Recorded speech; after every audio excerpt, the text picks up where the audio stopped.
Records, which was selling only 10 or 12 Elvis Presley albums a week before he died, saw 50 of them go out the door yesterday in just a few hours. Now Tower and every other record store in town is racing to put in new orders. It's just something that the record business wasn't ready to take. Do you anticipate big sales for a long, long time, or is this going to be just a quick thing? I would expect it would end after about a month. Something like this doesn't normally hang on too long, but we've never had an artist of his stature die before, really.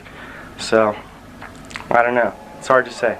RCA in Los Angeles used only one word to describe the flood of orders for Elvis Presley's records: extraordinary. Many people are now trying to buy up every record he ever made. That's something on the order of 40 albums and several hundred singles. Everyone had opinions of Elvis. He was a giant in the music business for 20 years.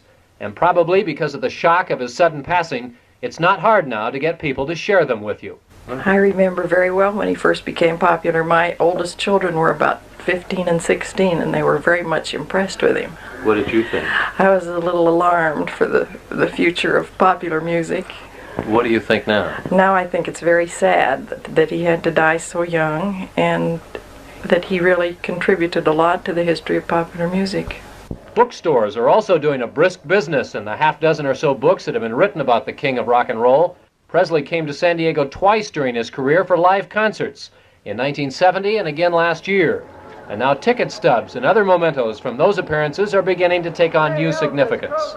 I'm just glad that I got to see him before he started going downhill, before he got sick and everything, because he was great back then. He was still dancing around and like he did in the 50s. Nobody believed it, and it's just, Elvis can't die. That's not something that can happen, It's like, he's too big. It's like Frank Sinatra dying or the Beatles dying. In less than a half an hour after bulletins flashed across TV screens yesterday announcing that the king of rock and roll was dead, people were streaming into San Diego record stores to buy up his album. This is Gene Gleason reporting for TV8 News in San Diego.